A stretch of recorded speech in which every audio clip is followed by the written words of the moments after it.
नमस्ते, मैं self doctor Sheetal Gupta Halankar and welcome back to my YouTube channel. आज वर्ल्ड हार्ट डे है और वर्ल्ड हार्ट डे पे मेरी तरफ से आपको बहुत बहुत शुभकामनाएं। स्वस्थ रहिए, अच्छे से एक्सरसाइज करिए, अच्छे से खाए पिए ताकि आपका हार्ट जो है स्वस्थ रहे। ये क्वेश्चन अक्सर उठा जाता है कि हृदय को या हार्ट को स्वस्थ कैसे रखा जाए, तो उसके कई सारे टिप्स हैं जो मैं आपके साथ शेयर करना चाहूँगी। तो वर्ल्ड हार्ट डे पे अभी रिसेंट में सिद्धार्थ मल्होत्रा जो है, सिद्धार्थ शुक्ला, उनकी डेथ हुई थी और उसके बाद में ये क्वेश्चन बहुत उठ गए थे कि इतना फिट आदमी जो है कैसे हार्ट अटैक से जा सकता है। तो क्या एक्सरसाइज के लेवल्स होने चाहिए, एक्सरसाइज कितनी करनी चाहिए, कितनी नहीं करनी चाहिए, कब तक करनी चाहिए, इसको हम कैसे डिसाइड करें।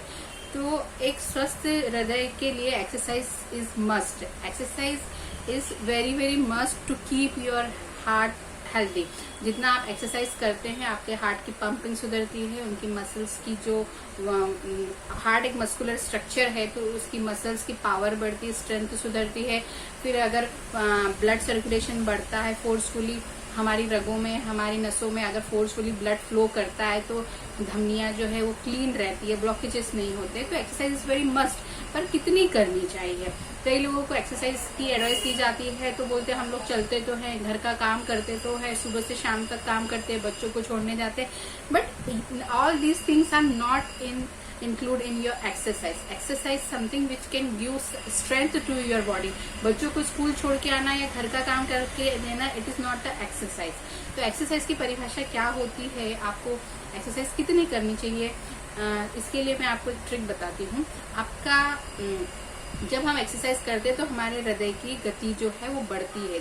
आपने देखा होगा अगर आप चलते हैं या सीढ़ियां चढ़ते हो तो आप अगर हृदय पे हाथ रख के देखिए तो आपका जो पंपिंग है वो आपको सुनाई पड़ता है और वो गति जो है बढ़ जाती है। तो इसी को हम हार्ट रेट बोलते हैं। तो 1 मिनट में एक औसतन 70 से 72 बार आपका हृदय धड़कता है। जब आप एक्सरसाइज करते हैं तो ये हृदय की गति बढ़ती जाती है। तो टारगेट हार्ट रेट तक आपका जब टारगेट हार्ट रेट अचीव करने लगता है वो आइडियल एक्सरसाइज होती है। तो टारगेट हार्ट रेट क्या होता है, अगर 220 minus your age, that will be your target heart rate. अगर आप 20 साल के हैं तो 220 में से -20 करें तो कितना बचेगा, 200। तो 200 आपका टारगेट हार्ट रेट होता है। यानी कि अगर 20 साल की उम्र में आपको इतनी एक्सरसाइज करनी चाहिए कि जब आपका हृदय धड़क धड़क के एकदम आप थक जाए कि इसके बाद मैं एक्सरसाइज नहीं कर सकता हूँ, उस समय अगर आप आपके दिल पे हाथ रख के आपके काउंटिंग्स गिनते हैं तो आपका 200 हार्ट रेट पर मिनट में जाना चाहिए। That will be your target heart rate. If you achieve your target heart rate every day और थ्राइस इन अ वीक तो आपका हार्ट हेल्दी रहेगा। ठीक है, अगर आप ये 200 टारगेट हार्ट, इस एग्जाम्पल के द्वारा समझिए कि अगर 40 की उम्र है तो उसमें आपका हार्ट रेट 180, 55 की उम्र में आपका हार्ट रेट 165 और 60 की उम्र में आपका हार्ट रेट 160 होगा।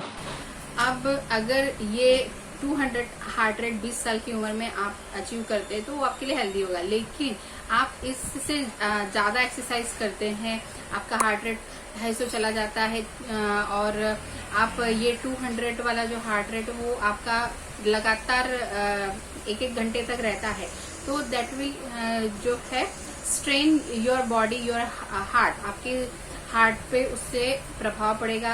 कंटिन्यू स्ट्रेस की कंडीशन में बॉडी में एड्रेनलिन नामक हार्मोन का सिक्रेशन बढ़ जाता है। स्ट्रेसफुल कंडीशन बॉडी में अगर रहती है तो एड्रेनलिन का सिक्रेशन बढ़ने से कई चीजें होती है और जो इवेंचुअली इस टाइप की सडन डेथ या सडन हार्ट अटैक्स कॉज करती है। तो आपको अगर आपका टारगेट हार्ट रेट मालूम होगा तो आप उसके अकॉर्डिंग एक्सरसाइज करेंगे तो आपका हार्ट हमेशा हेल्दी रहेगा। आपका टारगेट हार्ट रेट, अगर आप ऐसे ऐसे धीरे धीरे चल के वॉक करते हैं और टारगेट हार्ट रेट अचीव नहीं करते तो आपके एक्सरसाइज का, आपकी वॉक का, हेल्थ को कोई बेनिफिट नहीं मिलेगा। और अगर आप बहुत विग्रेस एक्सरसाइज करते हैं, बहुत एरोबिक, बहुत कार्डियो करते हैं और लगातार आपका टारगेट हार्ट रेट से ज्यादा आपका हार्ट रेट जाता है और आप कंटिन्यू वो स्टेज में काफी समय तक रहते हैं तो वो भी आपकी बॉडी को स्ट्रेस देता है और उससे फिर इस तरीके के जो सडन डिमाइसेस हम सुनते हैं वो होते हैं। तो हार्ट को हेल्दी रखने के लिए अपना टारगेट हार्ट रेट जरूर निकालते रहें और हमेशा एक्सरसाइज करने के बाद अपना टारगेट हार्ट रेट कैलकुलेट करें और उसका मॉनिटरिंग करें, उसके अकॉर्डिंग एक्सरसाइज करें तो आप हेल्दी रहेंगे। आशा करती हूँ ये वीडियो आपके लिए हेल्पफुल रहा होगा। तो स्वस्थ रहिए, मस्त रहिए और एक्सरसाइज करते रहिए।